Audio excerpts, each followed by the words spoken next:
A Roma antiga, ela está diretamente relacionada àquilo que a gente chama de antiguidade clássica. O que é a antiguidade clássica?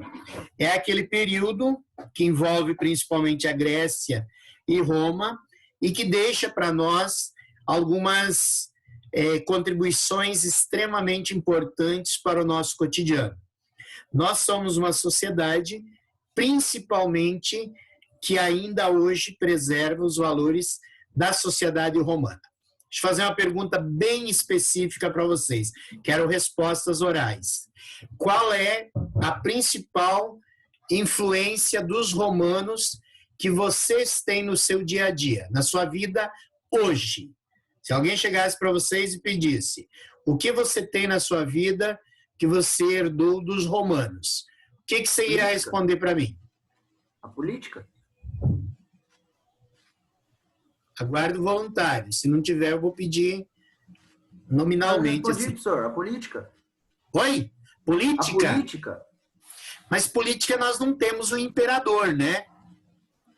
Roma, se você analisar, a principal organização política romana era o império. Nós não vivemos mais sob o império. É algo mais sutil.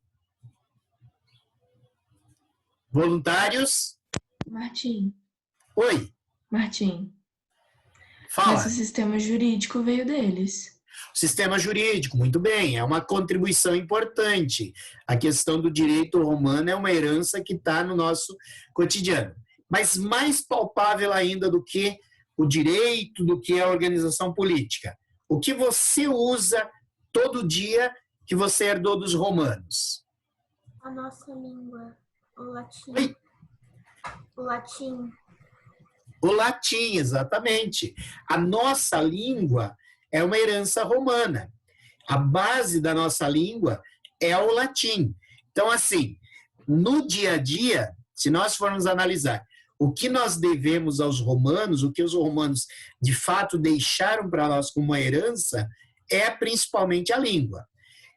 Outras formas de influência vão estar na nossa alimentação, vão estar na questão jurídica, principalmente o direito, ele é a base do direito moderno, contemporâneo.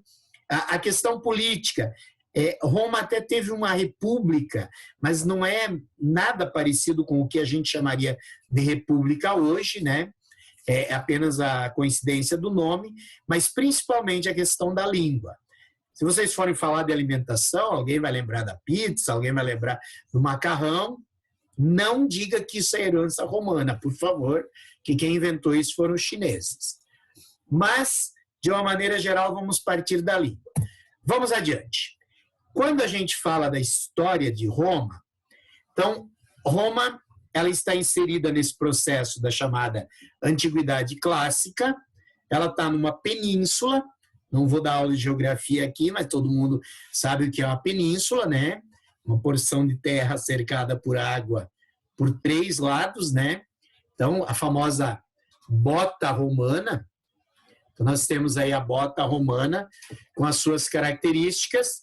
Essa região, ela foi colonizada por vários povos.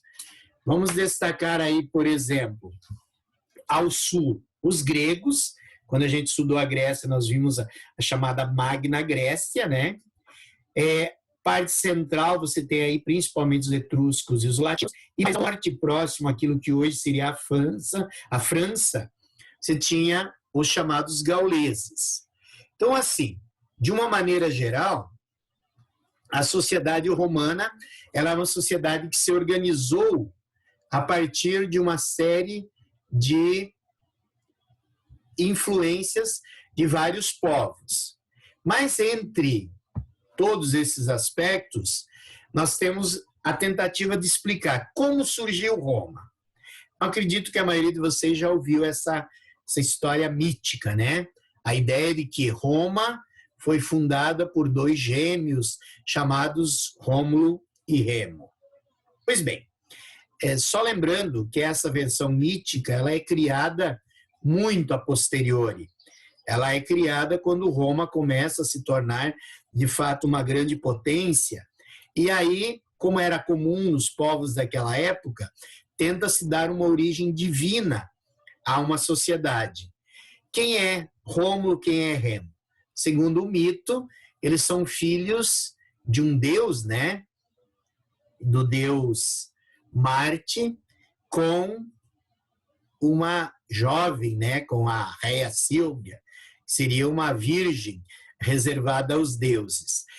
Pois bem, por que essa ideia do mito, da origem divina de Rômulo e Remo? Exatamente porque era muito mais impactante do que dizer Roma surgiu a partir de um acampamento de pastores e criadores de ovelhas. Mas, de uma maneira geral, essa lenda ela remete à história dos gregos, à história de Troia, né? Quer dizer, quem é a figura aí que você tem? Então, você tem uma lenda do chamado Enéas, que é um príncipe troiano que foge quando a cidade é destruída pelos gregos, vai se instalar ali no sul da Itália e, a partir daí, vai passar a desenvolver toda uma dinastia onde Rômulo e Remo seriam seus descendentes diretos, né? E como Rômulo e Remo vão parar no Rio? Segundo a lenda, dois irmãos, né, o Numitor e a Amulho, vão disputar o trono e os netos aí do Numitor são jogados no rio, mas são salvos, amamentados por uma loba, e depois, quando adultos descobrem sua origem, não me peçam como, né? E aí vão chegar até a cidade de Alba Longa, que era onde vivia o avô, vão tirar do trono o tio-avô, que tinha destronado o avô, e em agradecimento vão receber um território onde eles fundariam a cidade de Roma. Os dois acabam se desentendendo, o Rômulo mata o Remo, e com isso o Rômulo é considerado o primeiro rei de Roma. Então veja bem, essa é a origem lendária. Porém, existem fontes históricas que falam de uma outra origem, né? Que Roma seria fundada a partir de um acampamento de pastores, de um acampamento de povos que viviam na região, principalmente explorando a agricultura e a pecuária, e que, por se localizar numa área estratégica, praticamente no centro da Península Itálica, teria acabado se tornando um centro, um acampamento de grande movimentação e, aos poucos, virou uma cidade. Independente da origem de Roma ser histórica ou lendária, o ponto importante é analisar o desenvolvimento tanto político quanto econômico e social dessa cidade. Em termos políticos, Roma viveu ao longo da sua história 3 modelos de governo. Iniciou com a monarquia, posteriormente a monarquia ela foi substituída por um modelo que seria a república. Opa! Pessoal, vocês não estão vendo os slides? É isso? Ok, deixa eu começar tudo de novo, então. Espera aí, deixa eu... vamos lá. Deixa eu buscá-los aqui.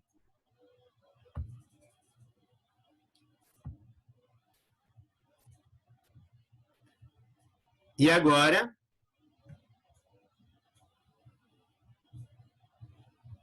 Agora estão aparecendo? Deixa eu só abrir eles para ver se eles vão continuar. Continua aparecendo? Sim? Ok. Então vamos lá. Continuam? Não perdi nenhum? Ok. Então vamos analisar a sociedade romana a partir disso aqui. O modelo, então, que nós temos inicialmente é a da monarquia. O que é a monarquia? Pessoal, vocês podem falar, tá? Os microfones de vocês estão abertos. Quando sumir alguma coisa, me avisem, por favor. Quando você analisa esse processo da monarquia, então, olha só, O primeiro rei seria Rômulo, mas Rômulo é um personagem lendário, tanto que diz que ele, num determinado dia, ou durante uma tempestade, ele desapareceu e pronto. Então, a monarquia dele ela é marcada por todos esses mistérios. Nesse período, o rei ele não é uma figura de poder absoluto, de poder autoritário. Muito pelo contrário. Ele é mais uma liderança religiosa, jurídica, mas os seus poderes são limitados por uma espécie de assembleia. Essa assembleia, que alguns vão chamar já de Senado, era um conselho dos personagens mais idosos, né? Daquelas pessoas que lideravam suas tribos, basicamente um patriarcado, só que não usa-se esse nome lá na Roma Antiga. Então, esse legislativo ele podia vetar as medidas tomadas pelo rei, podia limitar o poder do rei. Então, na prática, para entender a sociedade romana, nós temos que entender as classes sociais. Então, basicamente, são 3 grupos que compõem a sociedade.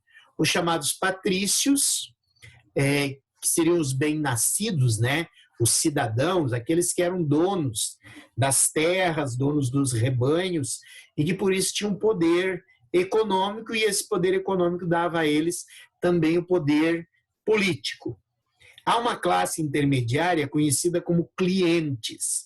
Os clientes eles estavam, na sua grande maioria, sob a proteção dos patrícios. Como eles tinham propriedades menores, eles acabavam se submetendo à autoridade do patrício para garantir uma certa sobrevivência, para ter apoio militar em momentos de necessidade. E, com isso, eles acabavam dando mais poder político ainda aos patrícios. O terceiro grupo seriam os chamados plebeus. Plebeus, ou o povo, eram pessoas livres, mas que não tinham direitos políticos. Por quê? Porque eles não tinham propriedades. Então, eles, basicamente, eram a mão de obra que acabava dando sustentação, acabava fazendo com que as propriedades dos patrícios fossem produtivas. E, por último, havia a figura do escravo. O escravo, dentro da sociedade romana, ele não era um escravo, digamos, por questão étnica. É negro, é escravo, como nós tínhamos na sociedade brasileira, nos períodos contemporâneos. Dentro da sociedade romana, o escravo era aquele que perdeu a guerra e virou prisioneiro, ou aquele plebeu que não conseguiu pagar uma determinada dívida e teve que se submeter a uma situação de escravidão por um determinado período. Então, esse é o modelo de sociedade que você tem em Roma durante o período da realeza. O que aconteceu num determinado momento? Alguns reis, e um desses que vai se destacar nesse período é um rei chamado Tarquínio. Esse rei ele percebe que o seu poder é muito limitado porque ele depende dos patrícios. Ele está submetido à autoridade dos patrícios. Então, o que ele faz? Para tentar aumentar o seu poder, ele começa a se aproximar dos plebeus, começa a fazer uma série de concessões aos plebeus, no sentido de tentar melhorar a sua autonomia.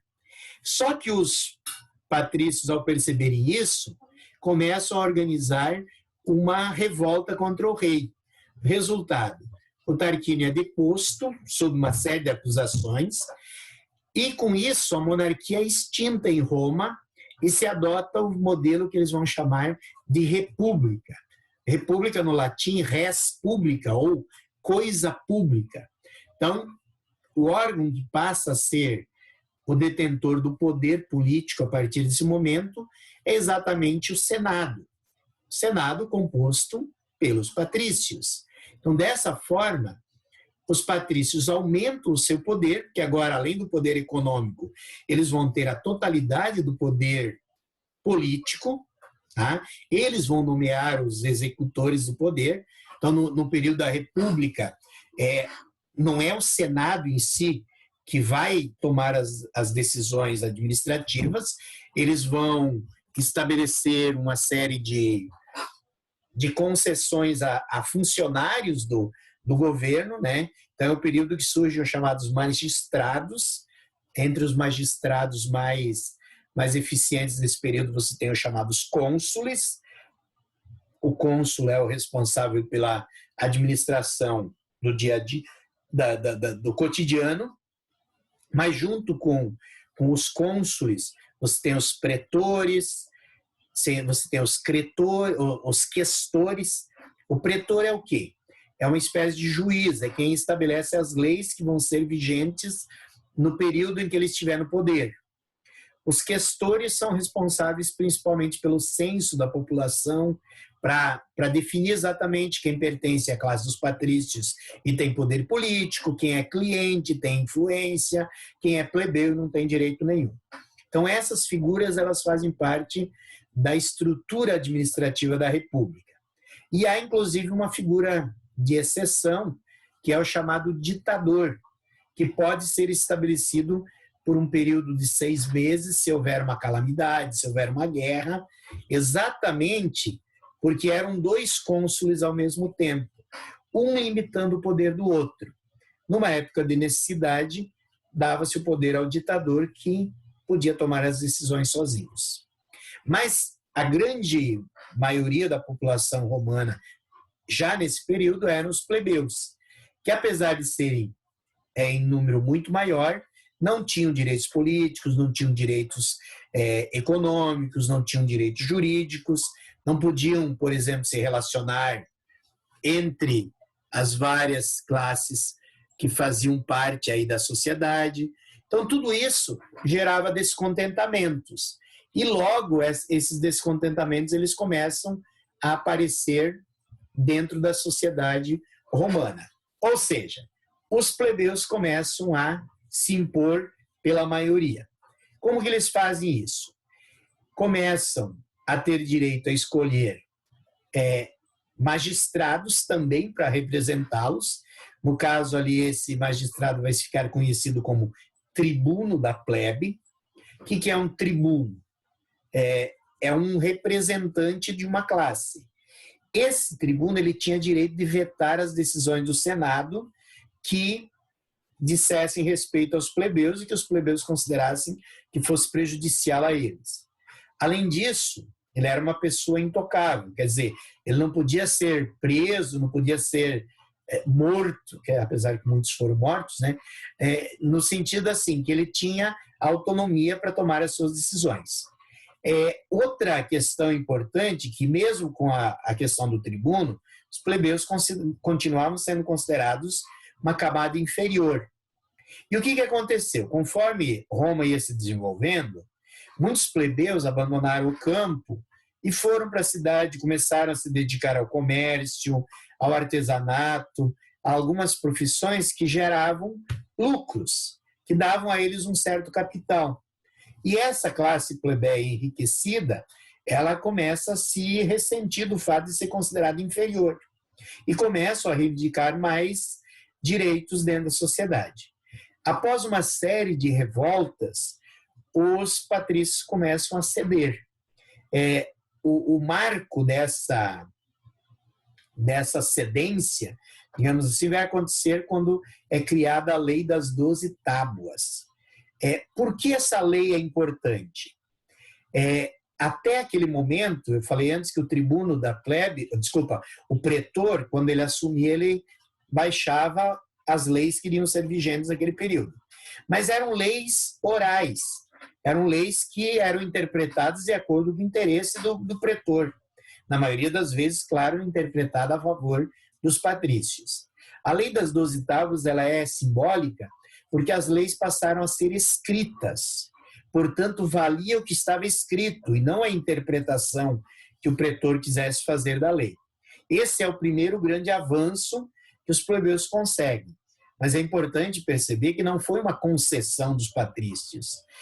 Na época, Roma estava em guerra e os plebeus simplesmente abandonaram a cidade, num movimento conhecido como a Revolta do Monte Sagrado, deixaram Roma e foram acampar num monte próximo. E disseram que só voltariam a Roma se houvesse a escrita das leis. Então, não foi uma concessão dos patrícios, foi uma mobilização dos plebeus para eles conseguirem o direito. A partir dessa lei, das 12 tábuas, outras conquistas foram obtidas pelos plebeus. A lei Canuleia, por exemplo, que permitiu o casamento entre patrícios e plebeus, a lei Hortência, que permitiu que os plebeus tivessem acesso a cargos sacerdotais, e outras medidas. Aos poucos, os plebeus começaram a ter alguns direitos iguais aos patrícios. E isso acabou sendo extremamente positivo para Roma. Por quê? Porque a partir do momento que resolveu os problemas internos, Roma se fortaleceu para expandir os seus domínios sobre territórios vizinhos. Então, se a gente pegar lá aquele primeiro mapa, lá do início, eu vou voltar nele, quando a gente olha para esse mapa, nós vemos que Roma está ali no centro da Itália. Mas tanto ao sul quanto ao norte, haviam outros povos que controlavam esse território. O território daquilo que a gente chamaria de Itália hoje era habitado por latinos, por sabinos, por etruscos, por italiotas, e esses povos todos, eles foram gradativamente sendo incorporados a Roma. Roma foi conquistando, ou pela força das armas, ou por alianças militares, ou alianças econômicas, e aos poucos Roma passou a dominar a Península Itálica. Isso foi extremamente importante para abastecer a cidade com alimentos, seja gado, seja produção de trigo e assim por diante. Mas, aos poucos, esse aumento da produção também levava à necessidade de Roma expandir o seu mercado, principalmente através do comércio. E aí entrava em choque, porque o sul da Itália ainda estava sob domínio de um povo de origem fenícia, os chamados cartagineses. Esses cartagineses dominavam algumas ilhas ali ao sul da Itália, como a Sardenha, algumas cidades do litoral sul, e com isso também dominavam o comércio marítimo pelo Mediterrâneo. Os romanos começam a atacar os cartagineses, tentam expulsá-los do seu território, dando início às chamadas guerras púnicas. Essas guerras, elas se estenderam por vários e vários anos, foram vários conflitos, inclusive os cartagineses chegaram a ocupar a Itália, conseguiram marchar sobre o território romano, mas Roma reagiu a isso, invadiu a cidade de Cartago, lá no litoral da África, e conseguiu, após várias disputas, conseguiu vencer os cartagineses. Com a vitória sobre Cartago, que acabou sendo posteriormente destruída pelos romanos, os romanos passaram a ter o controle também da navegação do mar Mediterrâneo, principalmente no sul da Itália. Mas aos poucos isso foi se expandindo a ponto, no auge do Império Romano, o Mediterrâneo ser conhecido como Mare Nostrum, ou Nosso Mar, né? O mar dos romanos. Mas, de uma maneira geral, o primeiro grande processo aí de expansão se dá exatamente sobre a questão aí do território romano. Muito bem. Pessoal, nós temos 10 minutos ainda, tá? Se vocês tiverem dúvidas no decorrer, ou escrevam lá no chat, ou vão fazendo suas perguntas no decorrer. Vocês sabem, se deixar, eu vou falando sozinho aqui até o final, tá? Mas então, provavelmente deu 10 horas aí, uns minutinhos antes o tempo termina, é a hora que ele finaliza por conta, eu não consigo mais falar com vocês, tá? Mas lembrando que nós temos hoje ainda, se vocês ficarem com dúvidas, nós temos das 11 até o meio-dia, vocês podem fazer perguntas lá pelo grupo do Zap para a gente se comunicar, tá? Então, qualquer dúvida, as atividades e outras questões a gente termina na sexta-feira, Sexta-feira eu concluo esse assunto sobre Roma e aí a gente vai fazer as atividades também. Mas aí nós temos outra aula ao vivo para tirar essas dúvidas. Ok? Continuando. O que a expansão romana trouxe para Roma? Primeiro, riquezas. Vamos lembrar que nesse período, qual é o praxe? Você conquista e você saqueia, né? Inclusive, é dessa maneira que você paga os exércitos, é dessa maneira que você recompensa os seus aliados. Então, a primeira consequência direta da expansão é a questão do afluxo de riqueza para Roma. Segunda questão é a escravização dos povos conquistados. Então, o número de escravos em Roma começa a crescer de uma forma exponencial durante esse período da República, ainda quando se conquistam novos territórios. E, ao mesmo tempo, começam a surgir novos grupos sociais, novas classes. Uma classe, nesse período, é chamada de cavaleiros. São personalidades que vão ganhar, vamos dizer assim, um destaque dentro da sociedade. Por quê? Porque eles passam a ser um grupo enriquecido com as campanhas militares. Então, essa pirâmide, que era a pirâmide inicial de Roma, com os patrícios e os clientes formando um grupo mais coeso, com os plebeus enfrentando essa disputa aí com patrícios e clientes, e principalmente com esse crescimento dos escravos, a sociedade romana vai se tornando cada vez mais desigual. E isso começa a gerar uma série de conflitos sociais. Por exemplo, a questão da escravidão aumentar, ela é extremamente negativa para os plebeus. O plebeu dependia basicamente do trabalho que ele realizava nas propriedades dos patrícios. Porém, quando o número de escravos aumenta, esses escravos vão assumindo as funções que antes eram dos plebeus. E os plebeus vão se tornando uma classe cada vez mais dependente do Estado. Você já deve ter ouvido as expressões política do pão e circo. Essa é uma política que vai ser adotada em vários momentos da história romana, exatamente para tentar diminuir os atritos dentro da sociedade, porque o número de pessoas que dependem do Estado para ter comida, para ter algum tipo de ocupação, vai ser cada vez maior, porque exatamente os escravos vão tomando essa função. Então, dentro desse contexto, vai se destacar a figura do Tibério Dráculo, que é um tribuno da plebe, que tenta estabelecer uma regra, que ninguém poderia possuir mais que 310 acres de terra. Por que isso? O acre, se eu não estou enganado, é na faixa de 4.000 metros quadrados. Então, o que ele tenta fazer é limitar o acesso à terra apenas aos patrícios, que se apropriavam de basicamente tudo que era conquistado por Roma. Ele quer que essas terras fiquem para o Estado e que o Estado as arrende para, principalmente, os plebeus, para esses cidadãos pobres que não tinham mais o que fazer. Só que, como o Senado é controlado pelos patrícios, que são os beneficiários dessa política, eles vão se opor e isso gera uma violenta revolta, onde o Tibério e mais cerca de 300 adeptos acabam sendo assassinados. Então, a primeira tentativa, isso é o que a gente poderia chamar de uma espécie de reforma agrária. Essa tentativa de reforma agrária proposta pelo Tibério fracassa, levando inclusive à sua morte juntamente com os seus seguidores. 10 anos depois, você tem uma segunda tentativa, agora com o irmão do Tibério, com o Caio Graco, por isso que você tem os Gracos, os irmãos Graco.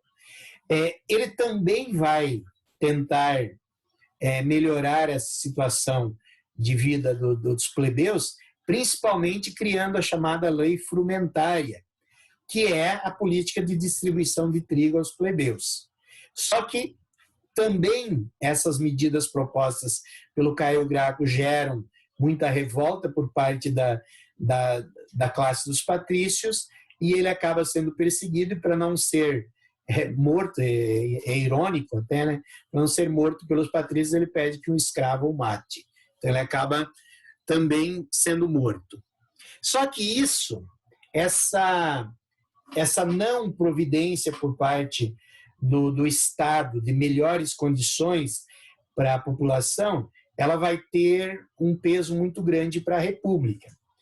Começam a eclodir guerras civis dentro de Roma, vários grupos ligados aos plebeus passam a enfrentar os patrícios, e os patrícios, temendo a perda do controle, vão dar uma espécie de poder maior aos generais.